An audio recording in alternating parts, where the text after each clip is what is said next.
In this grammar potlet, we'll look at the conditional tense. The conditional tense is used to describe what you would do. Let's look at a few examples in Spanish, as well as their English translations.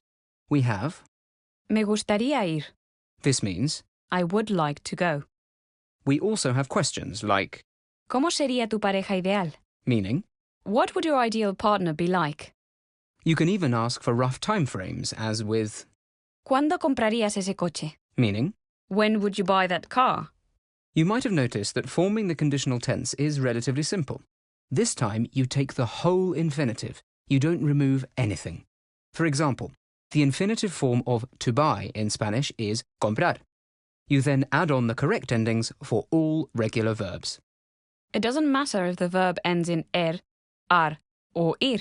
The endings are still the same.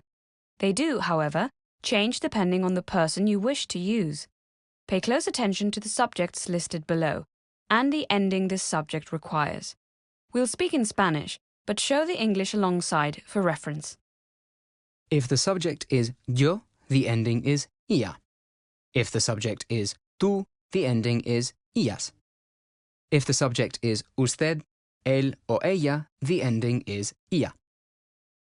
If the subject is nosotros, the ending is íamos. If the subject is vosotros, the ending is iais. And if the subject is ustedes, ellos o ellas, the ending is ian. For example, to say he would live in Spain, we need to look at the verb. In this case, it's live. The Spanish infinitive, meaning to live, is vivir. We'll also need to choose the correct subject. The subject in this case is he or él.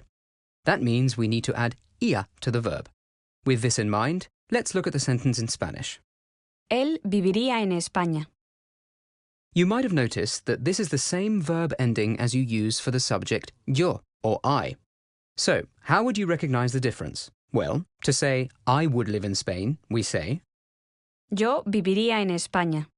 the pronoun has changed, so we have the added context that we need. Always bear the context in mind when you're translating. We'll leave it there for the conditional tense.